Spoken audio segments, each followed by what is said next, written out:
As the pinnacle conflict of Horizon Zero Dawn begins, Hades uses Minerva's transmission array to activate the Pharaoh machines of the past.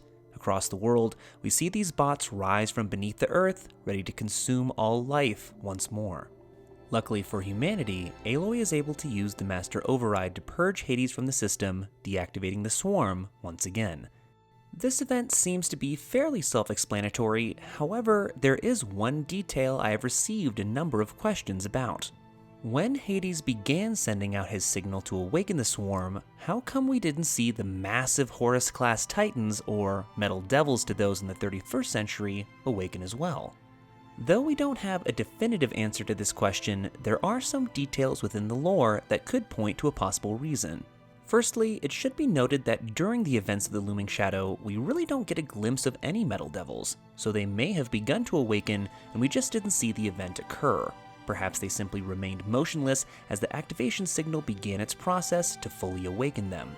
In this though, we do see several Nora about to engage with a Deathbringer in the sacred land that had unearthed itself. It seems to me that if the metal devil atop Allmother Mountain did begin to stir, those of the tribe would be most likely far more concerned with the Horus than any other machine in their vicinity.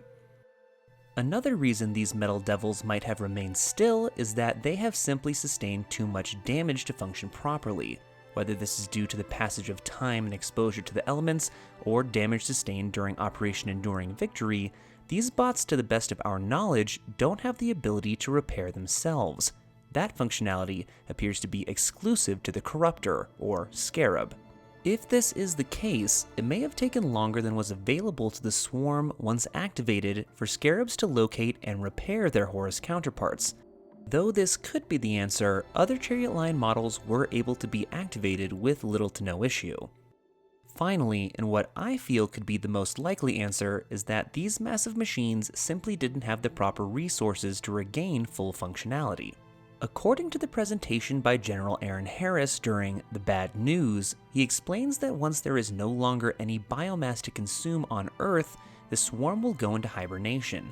In the example mentioned before, the Deathbringer in Nora Land, once awakened, immediately begins activation of its biomass conversion technology to fuel itself.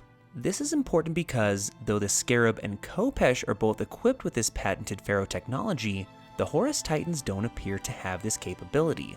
This is explained in the data point FAS-BOR7 Horus.